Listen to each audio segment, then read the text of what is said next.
Hello, I'm Nathan Davidovich. I'm an employment attorney and general litigation attorney in Denver, Colorado. I want to talk to you for a few minutes about your rights to collect unemployment insurance benefits if you lose your job in Colorado. The law says that if you are not at fault for your separation from employment, you are entitled to receive unemployment benefits. The way to go about that is to once you've lost your job, go online with the Colorado Department of Labor. You can find the site on it, and they will have a claim form then. Fill out the online claim form.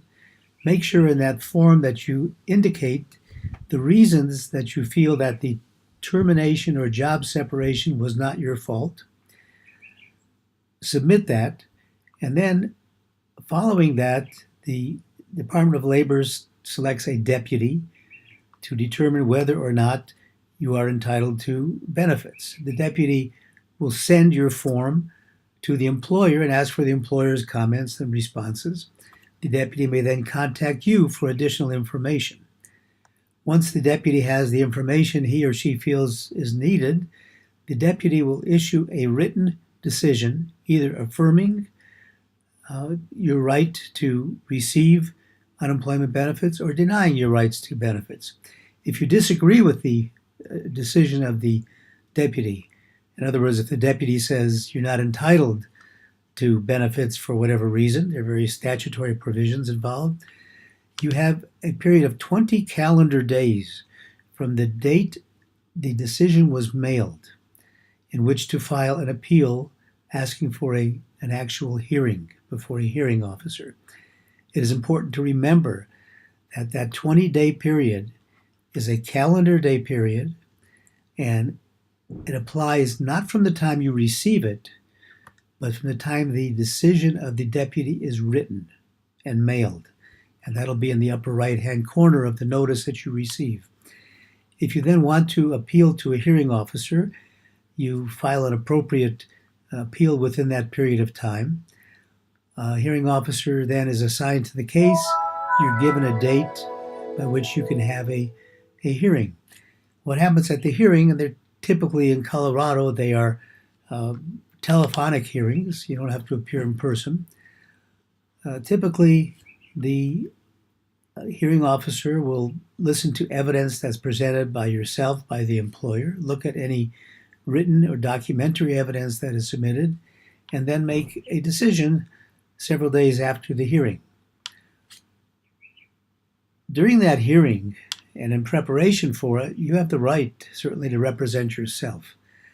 As an experienced trial attorney, I recommend that since there are various intricacies involved in presenting evidence and in cross-examining witnesses and presenting your own witnesses, you're better off having an experienced trial lawyer help you in that process. There are intricacies that require you before the hearing to provide any evidence that you want to use, any written evidence, to the hearing officer as well as to the employer. You also have to make sure that the written appeal that you've filed, you've given exact notice of what the issues are that you are appealing from. And then the hearing officer will conduct a hearing at which time you as an employee will have the right to present any evidence that you want, give any witnesses that you want, question the witnesses. The employer then can present any witnesses. You have the right to cross-examine, in other words, ask questions of the other side. After that procedure is completed, the hearing officer will finish the hearing, and within several days after that, issue a written notice of what his or her decision is. Once you get that notice, if the notice gives you the right to receive benefits, that's fine. If you disagree with the note, with the written opinion, and in fact the benefits have been denied to you, you can further appeal to the appellate division of the Colorado Department of Labor, and they can then make a decision. In an appeal, you must also file that appeal in a timely manner. And the only thing that the appellate division will look at is whether or not the hearing officer made a mistake of facts, misinterpreted the facts that were shown, or made a mistake of law. The appellate officer does not substitute its judgment on credibility for that of the hearing officer who heard all the evidence. That's a brief synopsis of what you need to know, the basic steps in pursuing an unemployment claim in Colorado. Because of the intricacies involved, I recommend that in order to proceed in this matter and to give you the best possible opportunity of winning your case, that you consult and hire an experienced trial attorney experienced in unemployment matters. Thank you for listening. I wish you all a wonderful day.